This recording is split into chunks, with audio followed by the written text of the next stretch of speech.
আব্বু-আম্মু আর আমার ছোট বোন ১ম শ্বশুরবাড়িতে আসা উপলক্ষে তাদের কি আয়োজন ছিল সেটা নিয়ে আজকের ভিডিও থাকবে।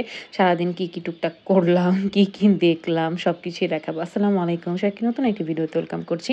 তো আসার পরদিন সকালবেলা মা হচ্ছে সবার জন্য নাস্তা রেডি করছে। এখানে রুটি ছিল, গরুর মাংস ছিল, দেন সেমাই ছিল, সাথে ডিম সিদ্ধ ছিল। মানে একেকবার একেকজন করে নাস্তা করতেছিল। শুরুতে আমার শ্বশুর আর আব্বুকে নাস্তা দেওয়া হয়ে গেছে। তো তারা নাস্তা করে দেন হচ্ছে বাকি সবাই নাস্তাতে বসবে। আর আমার শ্বশুরবাড়ির এই ডাইনিং স্পেসটা এত সুন্দর, মানে আপনি প্রাকৃতিক দৃশ্য দেখতে হচ্ছে নাস্তা করবেন। ঘুম থেকে উঠেই যদি এরকম ফ্রেশ একটা নেচার দেখা যায় তাহলে তো ভালোই লাগে, তাই না বলেন? তারপর আমি একটু হচ্ছে সব ঘুরে দেখতেছিলাম গাছ-গাছালি কি আছে। তো নিচে দেখলাম গ্যারেজে এরকম মরিচ গাছ ছিল, সাথে লাউ গাছ ছিল। এপাশে আমাদের একটা লেবু গাছ ছিল। এগুলো লেবু খুবই মজা এই গাছটার।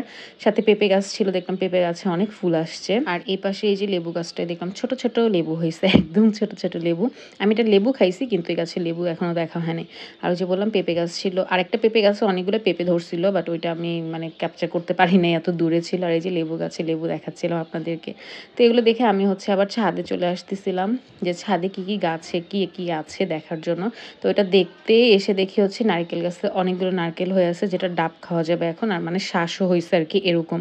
তো ভাবলাম যে এগুলো পাড়ানোর ব্যবস্থা করি আর পাড়াতে আপনাদেরকে আর সব গাছ শেয়ার করি। এখানে ড্রাগন গাছ দেখলাম, বাবা অনেকগুলো ড্রাগন গাছ লাগাইছে। এখানে ২ টা ছিল, অন্যদিকে আরো ২-৩ টা ছিল। আর এটা আমাদের এই যে ট্রেন, মানে এখানে ট্রেন যায়, রেল স্টেশন যেটা একদম বাড়ির পাশেই। এপাশে দেখলাম পুঁইশাক ছিল, পুঁইশাকের এই যে এই বীজগুলোও ছিল। যদিও এগুলো রান্না কখনো আমি খাই নাই, জানি না কেমন। আর অনেক মরিচ গাছ ছিল। আর মরিচ গাছে মরিচও হয়, কিন্তু সব মরিচ ছিল না আরকি এখন। পাশে সাজনা ছিল, এই গাছের সাজনা আমরা খুবই খাই সবসময়। বাবার আম গাছে হচ্ছে এই যে আম ধরছে মাশাআল্লাহ অনেকগুলো। এগুলো টিকলে হয় আরকি। গত বছরও ধরছিল কিন্তু টিকে না শেষ পর্যন্ত একটাও। বাট এবারেও দেখলাম মাশাআল্লাহ অনেকগুলো আম ধরছে, কিন্তু টিকবে কিনা আল্লাহ জানে।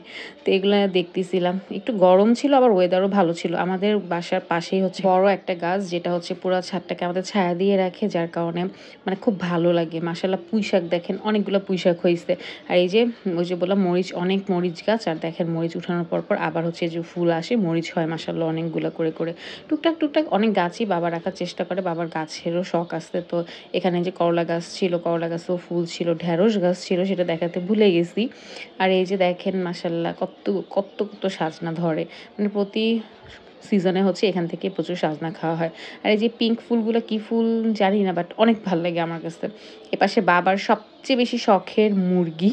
বাবার খুবই শখ এরকম মুরগি পালবে। এজন্য বাবা ছাদের একটা পাশ হচ্ছে এরকম মুরগি দিয়ে ভরায় ফেলছে।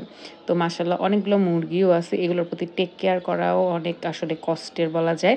প্লাস হচ্ছে অনেক সময়ের ব্যাপার। তো এসব দেখতে হচ্ছে নারিকেল গাছে ওঠার জন্য লোক রেডি হয়ে গেছে। সে দেখেন টপ করে উঠে যাচ্ছে নারিকেল।